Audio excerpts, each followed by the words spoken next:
We are here at NAB Show New York. It's been 3 years since we connected with product experts, discovered alternative workflows, and were able to get our hands on recently released products. Maximizing efficiency is the end game, and there has never been a better, more intimate environment than right here in the Big Apple. Ashley with In Broadcast. Joining me is Todd of Marshall. Good to see you. Yes, good to see you again. Yeah, you too. So it's been a little while. You have a couple new things here at the show this year.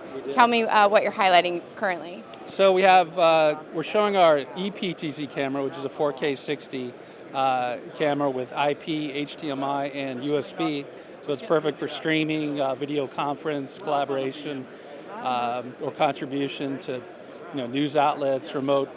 We just put them in a soccer league for announcer cameras in Spain. So we're also going to have an NDI version of that camera.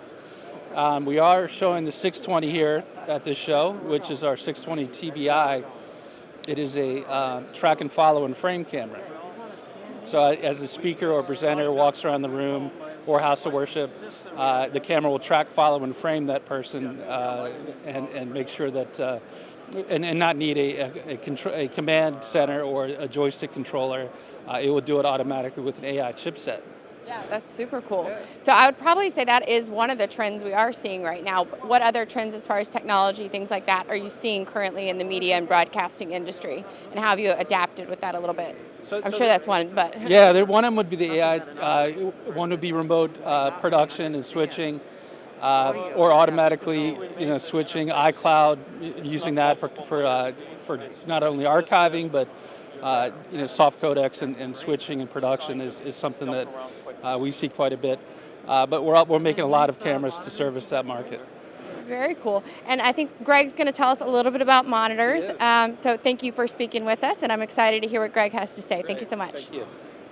Joining me now is Greg, and you're going to tell me a little bit about the monitors, I believe. Is that right? Well, that's correct. We have a group of monitors over here behind me that are all small profile, and that's what we're shooting for right now because so many people are doing remote production, and they need fly packs, they need to put them in trucks and pack things in.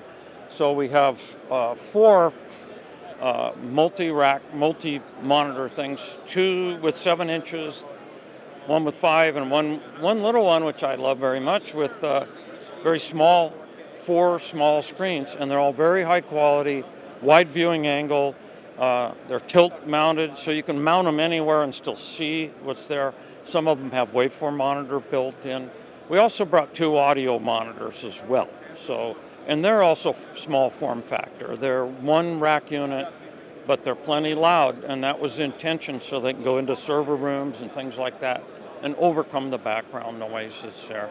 So that's what we brought. And we like the low profile style right now because of what the world's doing. So I'm trying to do so much in a small space.